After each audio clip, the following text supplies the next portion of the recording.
Aviation को भी तबाह कर दिया गया है। एक और बड़ी खबर से अपने नाज़रीन को अपडेट कर रहे हैं कि भारत की अखनौर एविएशन बेस को तबाह कर दिया गया है। एक और बड़ी खबर सामने आई है और ऑपरेशन कामयाबी से पाकिस्तान फौज की जानिब से जो शुरू किया गया वो जारी है। भारत की अखनौर एविएशन बेस को तबाह कर दिया गया है और सबसे अच्छी बात यह है कि जिस तरह से वो जगहें सबसे पहले टारगेट की गई जहां से हमला किया गया पाकिस्तान पर, तो अब बड़ी खबर यह सामने आई है कि भारत की अखनौर एविएशन बेस को भी तबाह कर दिया गया है। जी मसूद रजा साहब।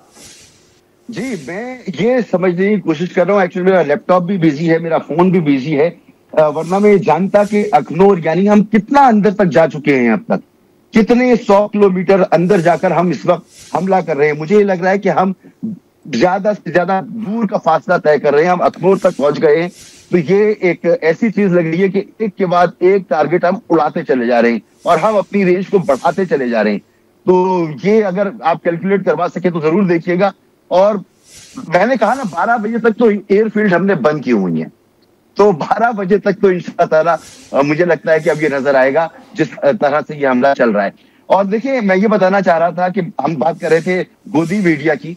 जब एक जालिम, जाबिर, बेवकूफ, अहमक, नाहंजार किस्म का सिविल डिक्टेटर, एक इंतहा पसंद, एक नासमझ इंसान जब आपका लीडर बन जाता है, आपका वजीर आजम बन जाता है, तो वो एक सेकुलर 1.5 अरब की आबादी के मुल्क की क्या जिल्लत करवाता है, कैसे उनका मुंह काला करता है। उसका कोई इस वक्त सुकून ऐसा नहीं है जो सलामत हो। मीडिया का जो उसने हाल किया है, जितनी सेन वॉइसेस थी वो मेन स्ट्रीम लेगेसी मीडिया को छोड़ चुकी हैं और वो जो बातें कर रही हैं, आप देखिए उसने अपोजिशन जमातों का क्या हाल किया है, उसने अदलिया का क्या हाल किया है, और अब उसने अपनी फौज को तबाह बर्बाद कर दिया, अपने डिफेंस को तबाह बर्बाद कर दिया। तो ये मोदी ने एक तारीख रकम करने की कोशिश की और वो ये तारीख ये है कि एक भारत जिसको जो राइजिंग होना था, जो शाइनिंग होना था, वो इस वक्त जिल्लत की गहराइयों में गिर चुका है।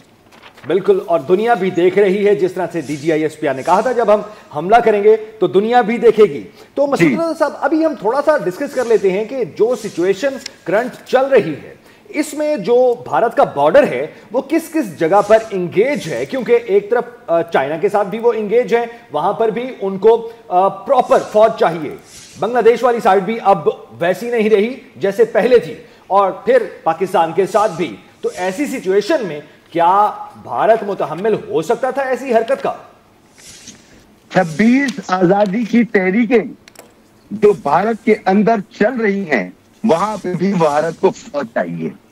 भारत कोई मजबूत कुछ नहीं है, वो एक उसके दरमियान बहुत से कौमें, बहुत से हिस्से फंसे हुए जो आजादी के मुंतजिर हैं। अब भारत ने हरकत कर दी है और जहां तक पाकिस्तान अब जा चुका है, इसके बाद आप यकीन करें कि भारत का कम से कम कन्वेंशनल वॉर तो दूर की बात, ये जो टेक्निकल वॉर है, अब इसके बाद अगर कुछ रहता है तो फिर वो न्यूक्लियर ही रहता है। और न्यूक्लियर जैसा उसके पास है वैसा हमारे पास है। तो इतनी तबाही बर्बादी शायद वहां की जो सेन लोग हैं, वहां की जो ऑपोजिशन है, वहां जो आर्मी में वो लोग हैं जो समझते हैं कि भारत क्या हरकत कर रहा है, वहां पे सिविल एडमिनिस्ट्रेशन में जो लोग हैं, वहां की अदलिया में जो लोग हैं, हो सकता है कि अब वो सामने आए और उनको सामने आना चाहिए अगर उन्होंने भारत को बचाना है, सेव करना है। वरना मोदी ने भारत को हिंदुत्व के जरिए एक समझ लें कि उसकी कब्र में उतार दिया है और अब कोई चारा इसके अलावा नहीं है कि मोदी को वहां से फारिग किया जाए। अच्छा मसूद रजा साहब, जिस तरह से भारत का ये मौकिफ था कि हम बहुत बड़े हैं, हम बहुत स्ट्रॉन्ग, हमारी मिलिट्री है, बहुत स्ट्रॉन्ग हमारा डिफेंस सिस्टम है, भारत का गुरूर तो खाक में मिल गया है। देखिए, न्यूमेरिकली बड़ा होना कोई बड़ा होना नहीं है। आज की जंग वो जंग नहीं है जिसमें फौजें आमने सामने होती थी। आज की जंग वो नहीं है जब जहाज आमने सामने डॉग फाइट किया करते थे। अब DVR का जमाना है, बियॉन्ड विजुअल रेंज का जमाना है, और आज हम अपने घर में बैठे बटन दबा दबा कर इनको मार रहे हैं। हमारे फौजी सरहदों पर जरूर हैं, वहां पर गोलाबारी जरूर कर रहे हैं, वहां पर शहादतें भी नोश कर रहे होंगे, लेकिन असल जंग कहां हो रही है? ठंडे कमरे में बैठकर। हम ठंडे कमरों में बैठकर इन पर मिसाइल मार रहे हैं, हमारे जहाज वहां पर जा रहे हैं, वो हमला कर रहे हैं। तो आज की जंग वो जंग है ही नहीं। आप कितना भी फख्र कर ले, जैसे अभी भाई ने मुझे बताया कि भारत के बॉर्डर पर कहां कहां फौज की जरूरत है, वहीं मैंने जिक्र किया कि वहां आजादी की तहरीकें कितनी हैं, उनके अपने अंदर के बड़े मसाइल हैं, उनके यहाँ गुर्बत भी है, उनके यहाँ नाइंसाफी भी है, जात बिरादरी के नाम पर वो समाज है, जिस समाज में जुल्म का निजाम हो, जहां पर पैसे वाला अफजल हो और जिसके पास पैसा नहीं है वो हकीर हो, वो उसको छू भी लिया जाए तो इंसान नजिस हो जाए, जहां इंसान को इंसान छूने से नजिस होता हो, ये वो माशरा है।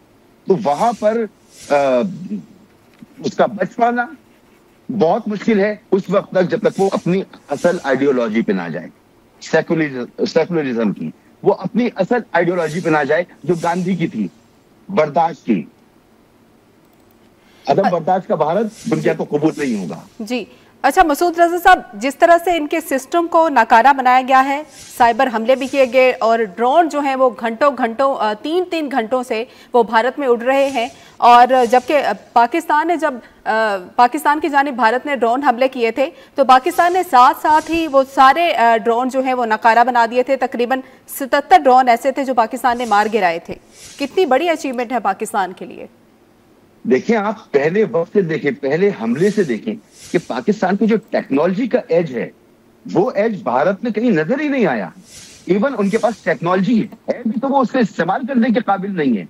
ये तो हमारे पहले हमले में साबित हो गया जब हमने उनके 3 राफेल और 2 और मजीद जहाज, 5 जहाज और न जाने कितने। आप हमारे साथ मौजूद